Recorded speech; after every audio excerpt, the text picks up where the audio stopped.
좋습니다. 갈라디아서는 6장까지 있는 그렇게 길지 않은 성경입니다. 지금 벌써 5장까지 읽어가고 있는데 갈라디아서를 계속 읽어가시면서 여러분들 가장 많이 본 단어가 어떤 단어이신가요?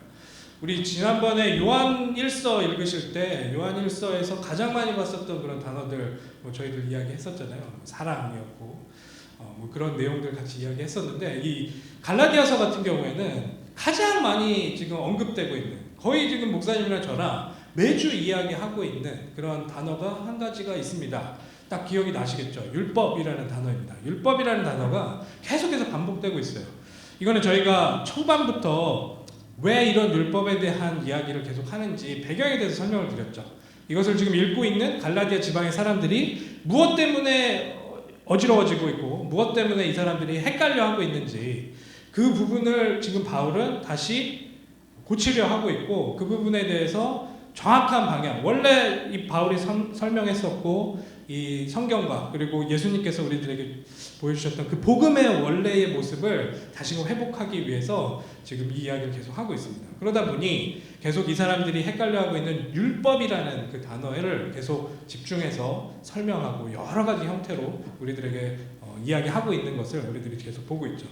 근데 저도 고민이 많아요. 율법이라는 게 지금 우리 현대인들이 하고 있는 신앙생활 안에서는 굉장히 얼토당토하는 이야기거든요. 저희들 제 주변에 있는 사람들 중에서도 할례 받은 사람 한 명도 없어요. 근데 지금 또 할례 얘기하거든요. 율법 막 지키느라고 여러 가지 것들을 하는 사람들 없어요. 그런데 계속 우리는 매주 율법을 보고 있단 말이죠. 율법에 대해서 어떻게 해야 되고 율법을 지키는 것이 복음이 아니다라는 것에 대한 이야기를 계속해서 나누고 있어요.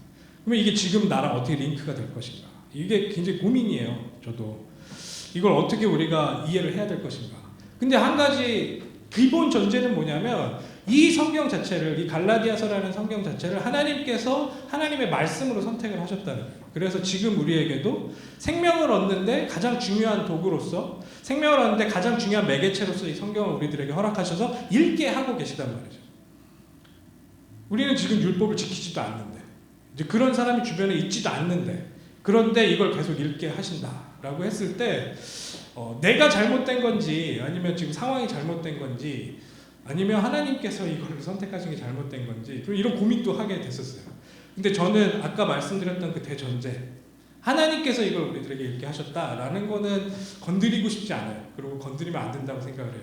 하나님께서 이걸 우리들에게 읽게 하셨고 이걸 통해서 생명을 전달하겠다라고 선택하신 하나님의 계획에는 틀림이 없다. 이걸 통해서 분명히 지금 21세기의 사람들이 이걸 읽으면서도 생명을 얻기를 하나님께서는 작정하셨고 그것을 알고 있으시면서 우리들에게 이 얘기를 하고 계시다라는 게 제 결론입니다.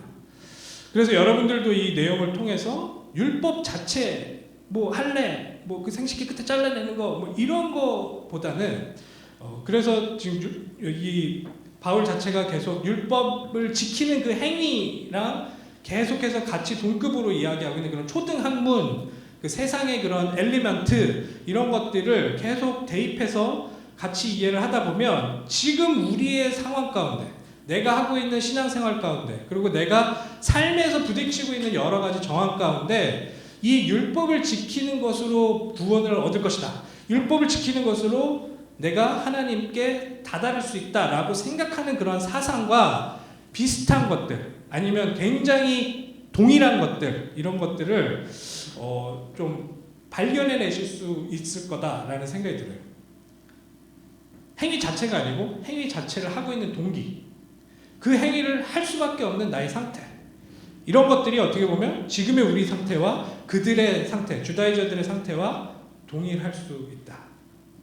이건 결론에 가서 조금 더 적용점에 대해서 같이 이야기해 보겠지만 그렇게 여러분들이 이 내용들을 조금 접근하시면서 좀 대비를 해보시고 생각을 해보시다 보면 무릎을 치시고 정말 하나님께서 이 내용 통해서 지금 나의 상태를 고발하고 있구나, 좀 그런 깨달음들, 그리고 하나님께서는 이걸 통해서 여기선 주제가 율법이지만 율법을 지키는 것을 최고로 생각하면서, 최고라고 생각하기보다 구원의 굉장히 중요한 길이라고 생각하면서 그것을 열심히 따라가는 그 사람들의 그렇게 선택할 수밖에 없는 상태, 그리고 그렇게 선택하고 있는 그들의 동기, 이것과 지금 내가 하고 있는 그런 행동들 간의 링크점들이 분명히 보이실 거라고 좀 생각이 듭니다. 그래서 여러분들 이 본문을 좀 계속 보시되 이 자체 안에서 1차적으로 이걸 보고 있는 진짜로 율법을 지키고 있는 그 사람들이 읽는 것을 상정해서 이해를 하면서 동시에 이제 그 안에 있는 그런 그 사람들이 그렇게 할 수밖에 없는 영적인 상태들을 유추하다 보면 아, 지금 내 안에 있는 것들도 하나님께서는 이걸 통해서 나한테 밝히기를 켜내시기를 원하시는구나. 이건 제 개인적인 간증이어서 또 여러분들에게 말씀을 드리는데, 저는 지금 이 갈라디아서를 지금 5장까지 읽어오면서 되게 많은 회개를 하고 있어요. 굉장히 많은 회개를 하고 있어요. 저는 여기서 말하고 있는 이 주다이저들보다 더 심각하게 하나님의 복음, 특히 예수 그리스도께서 십자가에서 단번에 완전히 해결하신 우리들의 죄 문제, 그리고 우리들의 구원 문제에 대해서 내가 너무 다른 것들을 거기에 덧입히고 있었구나라는 것이 굉장히 많이 발견됐거든요. 이 사람들을 통해서. 그래서 저도 이것을 보면서 다시 회개하고 다시 되돌리며 정말 하나님께서 이 성경을 통해서 나에게 알고자 하는 그런 내용들을 다시 한번 대면하게 되는 그런 시간들이 계속 있습니다. 하나님께서 저희들 개개인들에게 계속 또 그런 시간들을 허락하실 거라고 믿고 이제 좀 더 본문 내용들을 좀 살펴가면서 어떤 내용들을 통해서 우리들에게 그런 것들을 더 깨닫게 하시는지, 이게 좀 개인적으로 조금만 더 설명을 드리자면 저는 제 안에 있는 죄성과 굉장히 연결돼서 많이 깨달았어요. 우리 죄 하면 어떻습니까? 여러분들 갖고 있는 그 죄라는 그런 것에 대해서 우리 경계해야 되잖아요. 그 죄라는 것, 굉장히 우리 모든 것을 파괴하고 있는 것에 대해서 아셔야 돼요. 성경은 그걸 굉장히 엄하게 경고하고 있기 때문에 그것 때문에 하나님과 우리는 떨어져 있다라고 설명을 하고 있거든요. 그리고 죄의 값이 사망이다, 그러니까 죽음이고 지옥이다라고 우리들에게 단언하고 있는 게 성경의 내용이기 때문에 우리가 죄에 대해서 어떻게 생각하고 있는지, 지금 이 본문에서 보면은 할 일을 하는 행위 자체가 하나님의 은혜에서 떨어져 나간 사람들이 하는 행동이다, 이렇게까지 설명을 하거든요. 이거 굉장히 심각한 내용이잖아요. 그래서 할 일을 행하는 것 자체가 지금 죄를 짓고 있는 거다라고 설명하고 있는 것과도 매한가지입니다. 저 같은 경우에 이 죄라는 것 자체를 통해서 지금 이 내용에 제가 이렇게 퐁당 들어가지더라고요. 하나님을 하나님으로 인정하거나 하나님을 나의 주인으로 인정해서 하나님이 나의 인생의 주인이 돼서 살아가는 것이 아니고 나의 기준과 나를 중심에 놓고 내가 기준이 돼서 살아가는 것, 내가 모든 선악의 판단자가 돼서 내가 모든 것들을 지금 재단하고 있고 나와 지금 내가 갖고 있는 생각과 부딪히는 모든 것들을 나는 악하다라고 규정하고 있는 내 자신의 그런 죄성, 그런 모습으로 인해 하나님을 계속 멀리하고 있는 나의 모습, 이제 이런 모습들 때문에 지금 여기서 말하고 있는 이 주다이저들이 하고 있는 그런 율법을 통해서 하고 있는 그런 행동들이 저한테는 이해가 됐단 말이죠. 오늘 이 본문 통해서 조금 더 자세하게 그런 내용들에 대해서 한번 다시 이렇게 다뤄보면서 여러분들의 지금 상태도 한번 이 말씀 앞에 이제 딱 들이밀으면서 어떤 상태이신지 점검할 수 있는 그런 시간들이 되기를 다시 한번 기도하면서 한번 같이 나눠보기로 하죠.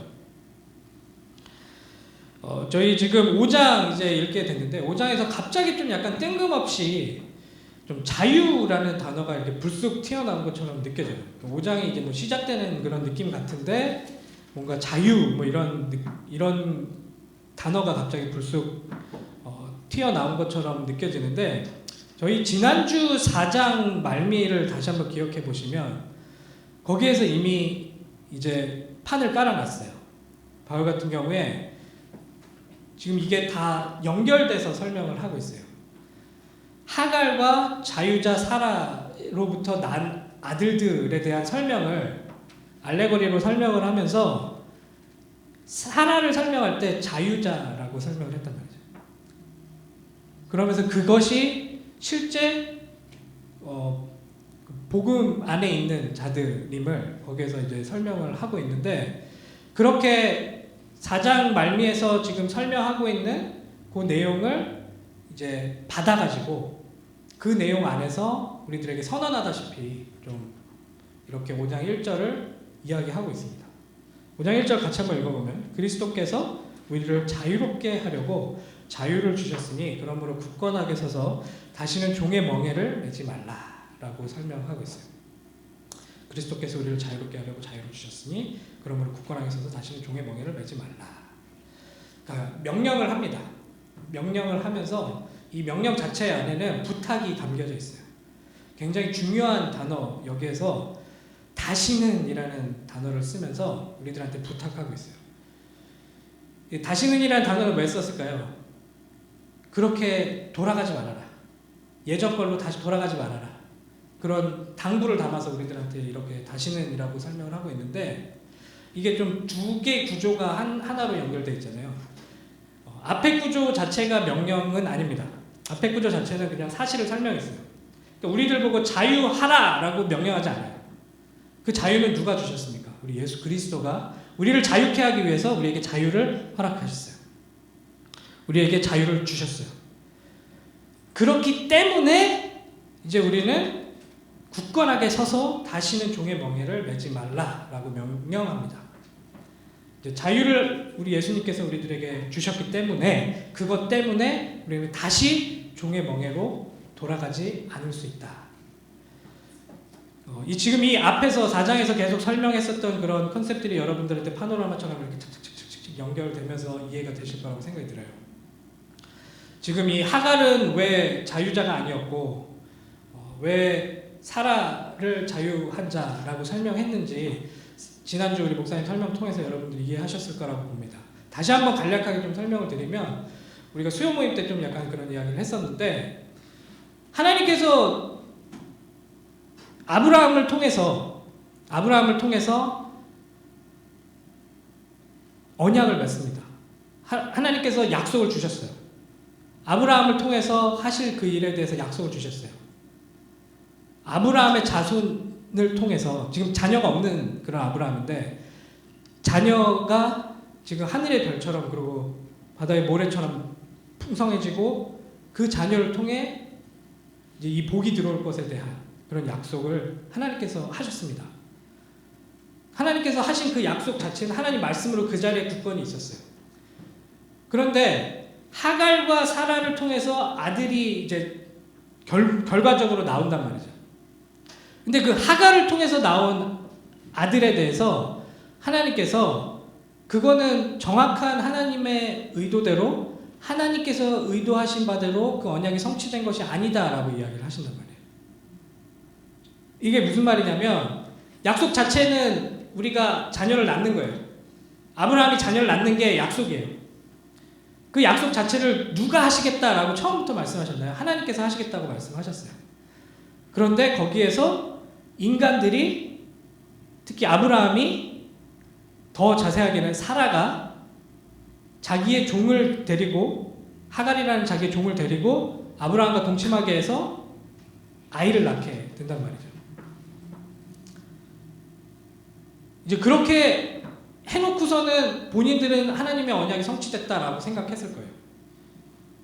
근데 결과를 우리가 알고 있는데, 그 성취가 아니었고, 결국에 하나님께서 아브라함이 99살이 되고 완전히 이제 자기 힘으로는 뭔가 아무것도 할 수 없는 그런 상태가 됐을 때 다시 나타나세요. 이건 아브라함이 하갈이랑 이스마엘을 낳은 다음에 거의 한 13, 14년 후에 이제 하나님이 다시 나타나신 거거든요. 그때까지는 중간에 말씀을 안 하시다가 그때 갑자기 나타나셔서는 내가 다시 너에게 약속을 준다. 그거 지금 이스마엘 그거 아니고 실제 하나님께서 너를 통해서 지금 자녀를 줄 것이다 라고 약속을 해요. 그러면서 그때 이제 할례라는 게 처음 나타나거든요. 아브라함도 99살이고 사라도 경수가 끊어진 상태에서 하나님께서 자녀를 주겠다고 약속을 하시는 거예요. 이건 무슨 선언입니까? 니네가 할 수 있는 아무런 노력 없이 니네들이 할 수 있는 거 아무것도 없음을 너희들에게 내가 깨닫게 하고 나의 능력으로, 창조주의 능력으로 너에게 내가 한 언약을 성취하겠다라는 걸 다시 보여주세요. 너희들의 노력이 그 안에 들어갈 필요가 없음을 다시 한번 생각하게 해주세요. 그러면서 사라를 통해서 진짜로 이삭이 태어납니다. 이 이야기를 왜 꺼냈을까요? 이 이야기를 꺼내면서 지금 율법을 통해서 구원을 받느냐, 그리스도의 십자가 죽음을 믿는 믿음을 통해서 구원을 받느냐, 이거를 대비하면서 우리들에게 설명했단 말이죠. 율법 자체는 하나님 말씀으로 그 자리에 그대로 있습니다. 그 율법 자체를 통해서 하나님께서 하실 일들이 있어요. 근데 하나님께서는 그 하나님의 말씀 자체를 하나님 스스로가 모든 것들을 주관하셔서 성취하시겠다라고 우리들에게 계속해서 설명하고 계시단 말이죠. 나는 창조주 하나님이다 라고 설명하시며 우리들에게 그 이야기를 계속하고 계세요. 지금 이 하갈과 사라의 이야기를 통해서도 아브라함이 하나님의 말씀을 잘 지키기 위해서, 그걸 어떻게든 성공시키기 위해서 노력했던 장면이 하갈과의 동침이에요. 근데 하나님은 그게 아니고 하나님께서 직접 니네들이 내 힘으로 뭔가를 했다라는 말이 아예 할 수 없는 상황을 만들어 놓고 그 상황 가운데 하나님이 하셨습니다 라고 완전하게 고백할 수밖에 없는 그런 상황을 선택하셔서 그 상황으로 진짜 이삭이라는 자녀를 허락하신단 말이에요. 이제 그걸 예화를 들면서 율법을 우리가 어떻게 대해야 되는지에 대해서 설명을 했어요.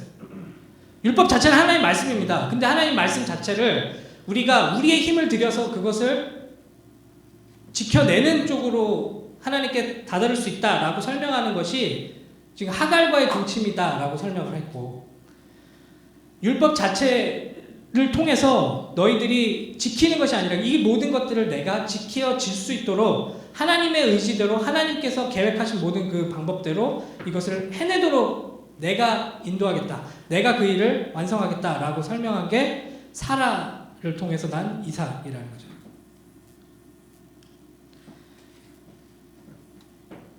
그때 그 사라를 자유자라고 설명을 하는 거예요. 자유자라고 설명을 하는 거예요. 지금 5장 1절에서 설명하고 있는 이 자유라는 것은 뭐 죄에서 자유 뭐 이런 것들이 포괄적으로 들어있을 수 있겠지만 결국엔 가장 이제 표면적으로 드러나는 것은 율법에서의 자유를 설명을 합니다. 우리들의 능력이 거기에 들어가야지만 된다라고 하는 설명들을 지금 일거에 지금 뒤집고 있는 거죠.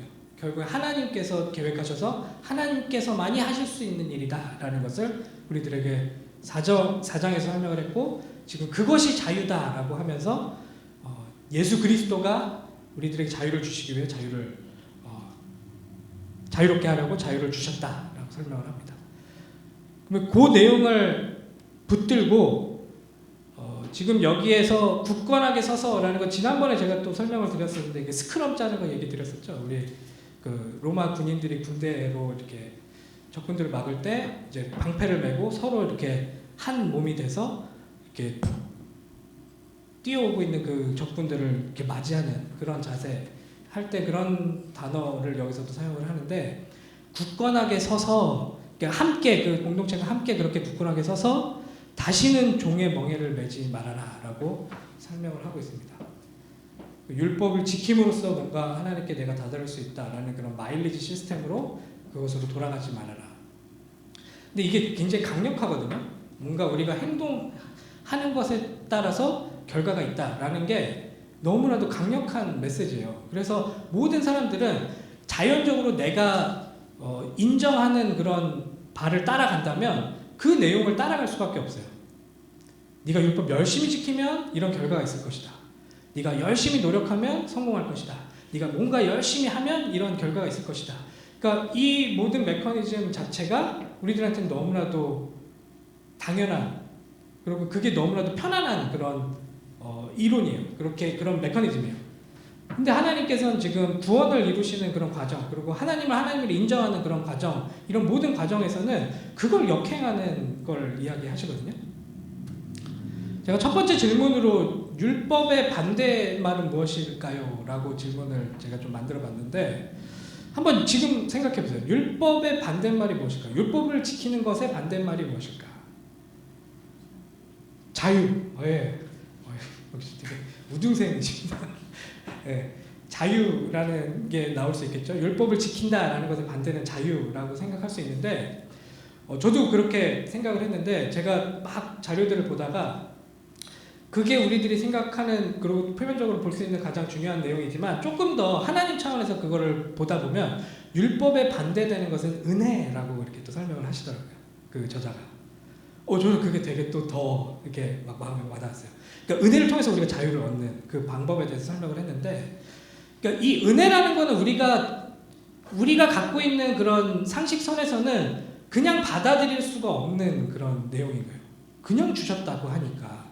내가 뭔가를 하지도 않았는데 그냥 줬다고 하니까 내가 그걸 받아들이는 게 너무나도 어려운 그런 내용인데 하나님께서 그걸 선택하셨고 그렇게 할 수밖에 없음을 우리들한테 계속 논증하고 계시잖아요. 이야기하고 있단 말이죠. 그래서 이 자유라는 것 자체가 정말 하나님의 은혜를 통해서 우리들에게 임했음을 우리들이 기억하면서 지금 바울은 우리들에게 명령합니다. 그렇게 스크럼을 짜서 그것으로 예전으로 종된 모습으로 돌아가지 말아라 라고 우리들에게 이야기하죠. 2절에 보면 보라 나 바울은 너희에게 말하노니 너희가 만일 할례를 받으면 그리스도께서 너희에게 아무 유익이 없으리라 라고 설명을 합니다.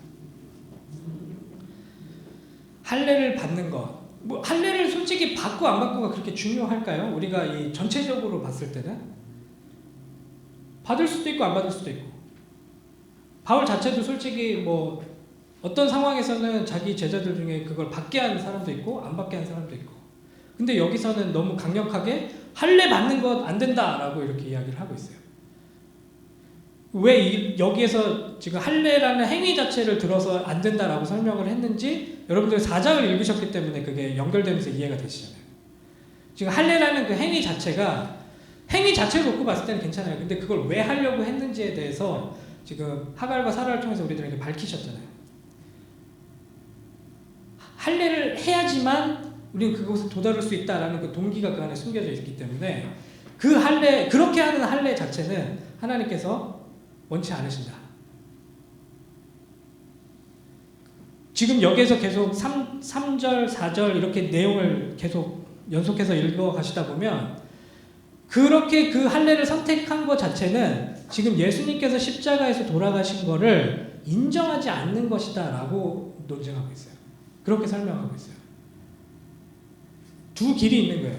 지금 내가 율법을 아예 완전하게 지켜서 하나님께 도달할 수 있다 라고 생각하는 하나의 방법이 있고 내가 율법을 내 스스로는 절대로 지킬 수 없음을 깨닫고 하나님의 은혜로 그리스도의 십자가를 믿는 믿음으로 내가 하나님께 다다를 수 있다. 그렇게 고백하는 두 가지의 길을 지금 여기서 제시를 하는데 그 중에 율법을 따라간다. 근데 율법의 시작인 할례를 나에게 하겠다 하는 그 선택 자체가 완전히 틀렸음을 지금 설명을 하고 있는 거죠. 만약에 네가 지금 할례를 행했으면 이제부터는 율법에 있는 모든 걸 다 지켜야 된다. 거기서 네가 지키고 싶은 것만 빼서 지키는 게 아니고 정말로 네가 그런 동기를 가지고 그렇게 그곳으로 진입했다면 모든 것을 지켜내야 된다. 근데 그렇게 할 수 있을까? 그렇게 할 수 없다. 그래서 하나님께서 은혜로 우리에게 그리스도를 통해 복음을 허락하셨다. 지금 그 설명을 하고 있는 거죠. 우리들에게. 하나님은 계속 이 아브라함을 통해서도 계속 우리들한테 설명하고자 하는 그 내용이 복음의 내용이에요. 복음의 내용이라 함은 결국엔 내 힘과 내 스스로 할 수 있는 것이 없음을 인정하고 하나님께서 그 모든 것의 주관자 되셔서 하나님께서만이 하실 수 있다라는 것을 인정하도록 아브라함을 계속 만들어 가시는 과정이란 말이죠. 근데 그런 과정 가운데서 이제 할례라는 것도 나온 거예요. 어떻게 보면 원래 할례의 의미는 아브라함이 내가 정말로 이제 내 씨로 뭔가를 할 수 있는 그런 능력이 인간적으로는 없음을 선언하도록 99살, 99살 때 성기 끝을 잘라내는 그런 행위를 하게 하면서 그걸 인정하도록 사람들에게 공표하도록 하신 하나님의 계획 그 안에 있단 말이죠. 그 말은 나는 도저히 할 수 없습니다. 나는 정말 죄인이어서 하나님 앞에서는 내가 할 수 있는 능력이 아무것도 없습니다. 라는 것을 두 손 두 발 다 들도록 하는 그런 행위였었단 말이죠. 근데 그 할례라는 그 행위 자체를 이 사람들은 또 변질을 시키는 거예요. 계속. 그거를 함으로써 나는 할 수 없습니다로 가야 되는데 그것을 함으로써 나는 이렇게 했습니다로 변형을 시켰단 말이죠. 나는 그거를 지켜냈고 그걸 할 수 있는 사람입니다 라는 공로를 그 앞에 들이밀면서 지금 하나님 앞에 그걸로 나의 정체성으로 나에게 구원을 달라 이렇게 이야기하는 수준으로 다시 그 할례를 만들어버렸기 때문에 그런 동기라면 그 할례로는 도저히 갈 수가 없는 것이다. 그 율법으로 들어가는 통로인 그 할례를 통해서는 절대로 너는 하나님께로 도달할 수 없다. 그 은혜를 너희들이 맛볼 수가 없다. 지금 이 본문에서 계속 그렇게 설명을 하죠. 3절에 보면 내가 할례를 받은 각 사람에게 다시 증언하노니 그는 율법 전체를 행할 의무를 가진 자라. 이제 그거를 내가 그 동기를 가지고 시작했다 함은 계속 그 율법을 통해서 내가 하나님 앞에 도달하겠다라고 선언하는 것이다 라는 것을 여기서 다시 한번 상기시키고 4절에 율법 안에서 의롭다함을 얻으려 하는 너희는 그 율법을 통해서 내가 의롭다 하나님 앞에서 내가 이만큼 행동했으니 가능하다라고 얘기하는 너희는 그리스도에게서 끊어지고 은혜에서 떨어진 자로다. 그러니까 아예 이해를 못했다라는 거예요. 율법을 계속 들이미는 그 사람들의 상태, 그 사람들의 동기 자체는 지금 왜 그리스도가 십자가에서 죽을 수밖에 없는지에 대한 이해를 못했다라고 이야기를 하는 거예요. 그 은혜가 뭔지에 대해서 깨닫지 못했다라고 설명을 하는 거예요. 만약에 우리가 할 수 있는 내용이 있었으면 굳이 하나님의 아들이 십자가에서 죽을 이유가 없었다라는 이야기예요. 근데 우리가 그렇게 할 수 없는 것이 판명이 났기 때문에 하나님께서 하나님의 의로운 방법으로 하나님의 자녀를 우리들에게 주셨다라는 게 복음의 핵심임을 여기서 지금 다시 설명하고 있는 거예요. 그러니 지금 할례를 받고 안 받고가 하나님 말씀이니까 우리 좋은 거 아닙니까? 좋게 하나님의 말씀을 따라가기 위해 내가 이렇게 열심히 노력하는 것은 그래도 크레딧을 받을 만한 거 아닙니까? 라는 말이 안 통하는 거라는 거예요. 제가 참고하는 어떤 목사님이 또 책을 보시면서 이제 예화를 하나 저에게 설명을 해주셨는데, 베이브 루스, 그 야구 선수 있잖아요. 베이브 루스. 다들 아시죠? 그 사람이 한 친필 사인을 갖고 있던 사람이 있대요. 그 사람이 이제 막 몇십 년 지나서 그 가격이 엄청 오른 걸 알게 된 거예요. 그래서 야, 이걸 갖다 팔아야 되겠다. 그래서 딱 찾아서 꺼냈더니 이게 시간이 너무 오래돼가지고 약간 흐려진 거예요. 이 사인 자체가.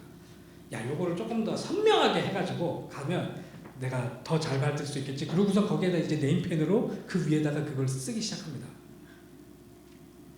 한숨이 나오잖아요. 그렇게 되면 그 값어치가 어떻게 됩니까? 이거는 끝난 거예요. 쓸 수가 없는 거예요. 이제부터는 베이브 루스가 사인한 게 아니고 그 아저씨가 사인하게 되는 거예요.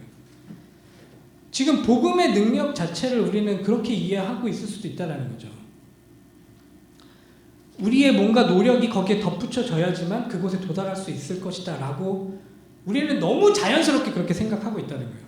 유대주의자들, 이 할례를 행하는 이 사람들도 너무 자연스럽게 그렇게 생각을 해서 그거를 이방인들에게 지금 제시하고 있는 상황에 개탄하면서 이 복음은 그것이 아니다. 복음은 우리가 할 수 없음을 하나님 앞에 계속 인정해야지만 시작이 되는 것이고, 그 인정함의 결과치가 이 복음을 믿는 믿음이고, 그 소망을 통해서 우리는 하나님께 다다를 수 있다. 이제 그거를 계속 설명을 하다 보니 이렇게 이야기할 수밖에 없는 거죠. 아니, 너무 잘 설명한 것 같아요. 그 앞에 말씀하셨던 그 하갈과 사라의 이야기를 통해서 어떻게 딱 그거를 캐치해냈을까요? 지금 사람이 하고 있는 그런 노력을 하갈과 동칭시킨 그 가족의 그런 가족회의의 결과를, 자, 이거 봐라, 이거는 지금 사람들이 얼마나 노력을 하면서 그것들을 성취하기 위해서 자기네들이 거기에 덧붙임하려고 이렇게 노력하고 있는 것 아니냐. 근데 하나님은 계속해서 그거 아니라고 이야기하지 않았냐. 결국에 하나님께서 모든 게 다 우리 힘으로는 끊어져서 할 수 없다라고 했을 때, 야, 이거는 진짜 하나님이 하신 거 아니고서는 설명이 안 됩니다 라는 상황으로 밀어놓고 그곳에서 이삭을 주시는 하나님의 계획이 우리들한테 지금 율법을 통해서도 드러나고 있다는 거죠. 지금 우리의 신앙생활 안에서는 어떻습니까?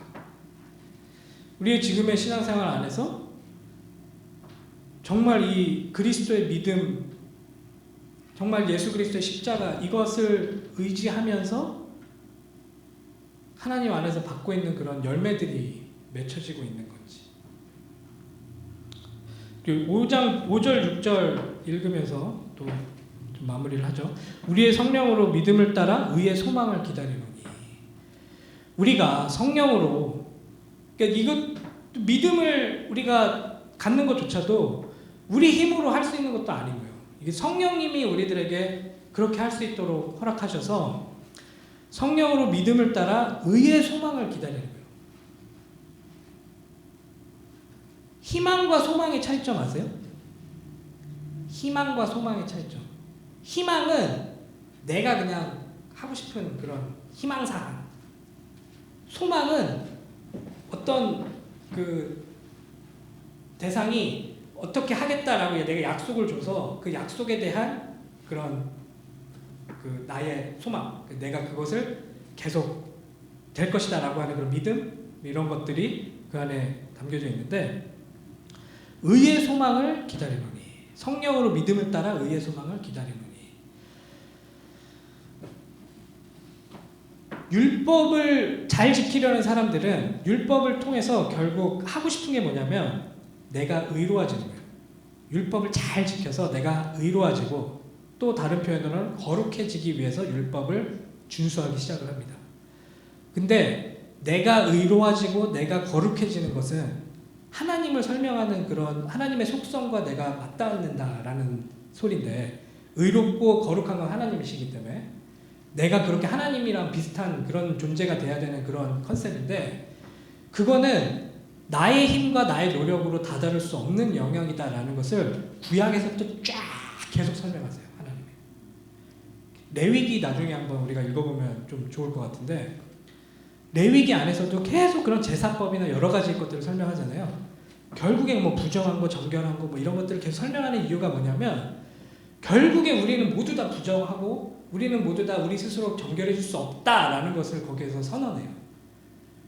결국에 하나님의 은혜만이 내가 정말 의로운 자가 되고 완전하게 하나님께서 그렇게 우리들을 봐주셔야지만 거룩한 자가 된다라는 게 레위기에서도 중요한 핵심이에요. 이게 레위기뿐만입니까? 성경 전체에서 계속 하나님 우리들에게 그 얘기를 하고 계세요.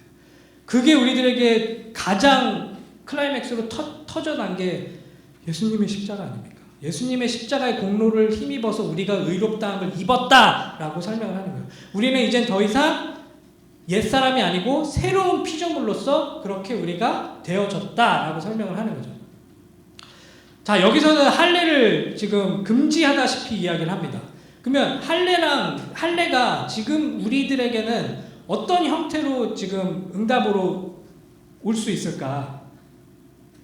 할례라는 것이 그 의미가 있었잖아요. 그 의미 자체가 우리들에게 어떻게 확증될 수 있을까? 이것도 성경에 나와 있어요. 저는 이 할례를 보면서 여기서는 할례를 하지 말라고 하는데 왜 그런지 알게 됐어요. 왜냐하면 우리들에겐 침례라는 게 있기 때문에 그래요. 하나님께서 우리에게 침례를 허락하셨어요. 침례를 통해서 더 확실하게 예수 그리스도를 통한 내가 죽고 하나님이 사는, 할례를 통해서 나의 능력이 이제 끊어졌다라는 것을 공표했다고 그랬잖아요. 그걸 더 전인격적으로 하나님 앞에서 그리스도라는 그 완벽한 답을 붙들고 할 수 있는 우리들의 선언을 침례라는 걸 통해서 우리들에게 허락하셨단 말이죠.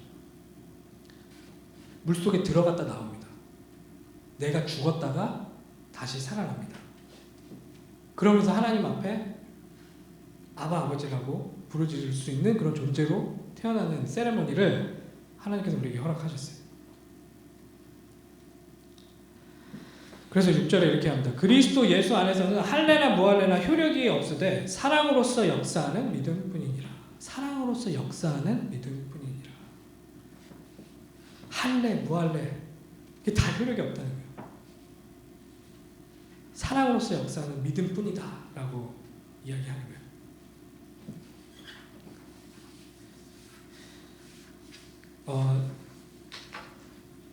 이 내용들 통해서 지금 율법을 지켜내기 위해서, 그리고 할례를 꼭 해야 된다.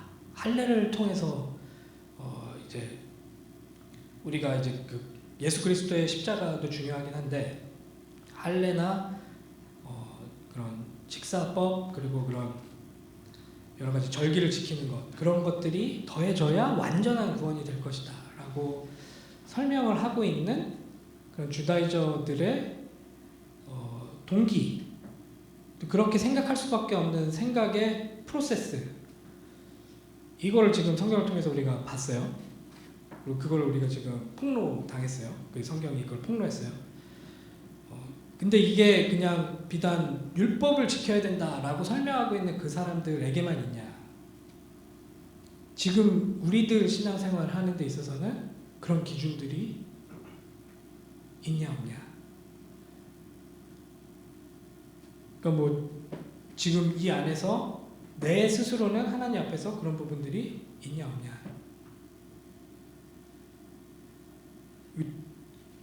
굉장히 하나님과의 관계 가운데서 깊이 있게 좀 통찰할 수 있는 그런 내용이라는 것이죠. 저는 진짜 하나님 앞에서 내가 주인 되지 않고 하나님이 내 인생의 주인 되셨으면 좋겠고, 내가 정말 하나님께서 나를 회복하셔서 내 안에 있는 사랑이 좀 흘러넘치는 그런 사람이 됐으면 좋겠고, 그런 기도를 하다 보면 어느 순간은 또 잘 안 되는 저를 발견하거든요. 정말 어떤 대상에 대해서 내가 정말 너무 사랑해야 되겠다라고 말씀을 통해서 이성적으로 생각을 하는데 사랑이 잘 안 돼. 막 그게 내 안에서 너무 힘들어요. 근데 그거를 계속 또 나는 왜 이게 안 되지 하면서 나를 자책하는 쪽으로 가면 결국에는 지금 이 주다이저들이랑 똑같은 동기가 되는 거예요. 근데 그 안에서 내가 왜 이게 안 되지? 역시 나는 공고한 자구나. 나에겐 그리스도의 십자가밖에 없구나 하면서 다시 십자가를 붙들기 시작했을 때는 하나님의 은혜를 내가 이해하고 그것을 계속 추구하는 사람이 되는 거예요.